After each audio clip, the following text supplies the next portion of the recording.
The Department of Government Efficiency has a problem with what you might call zombie contracts.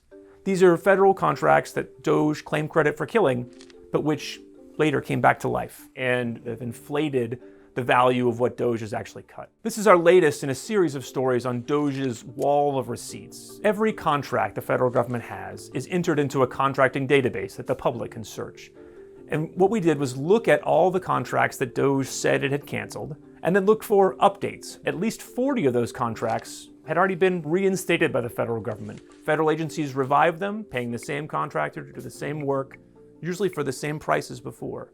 These contracts were revived for at least a couple of reasons. One was congressional pressure. The other was just that the government couldn't do this work without the contractors. Although these contracts had all been brought back to life, almost all of them remained on DOGE's website. The largest of these revived contracts was a contract at the Department of Veterans Affairs. DOGE said it had cut that program and saved $108 million. But the contract was revived only 8 days after it was terminated.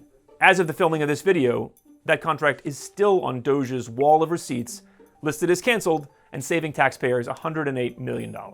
One of the strangest examples on this list involves a contract that the Environmental Protection Agency had with a Maryland company to help raise awareness of asthma.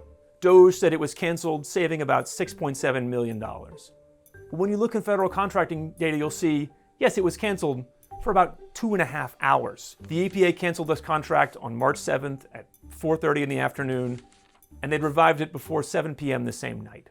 And then for some reason, 3 weeks later on March 31st, it showed up on DOGE's wall of receipts as canceled, saving taxpayers $6.7 million. But I should note that after we raised that in a question to the EPA, that contract was removed from DOGE's list of canceled contracts. We reached out to the White House, which speaks on DOGE's behalf. It declined to answer specific questions about these cuts that were then revived, but it defended DOGE more generally, saying that it had made huge progress in cutting the federal budget. DOGE has a lot of problems in its data. You can add these zombie contracts that are still listed as canceled to the errors and the assumptions and other problems in DOGE's data that have inflated the value of what DOGE has cut. And the question is now, how much of DOGE's work is going to be lasting?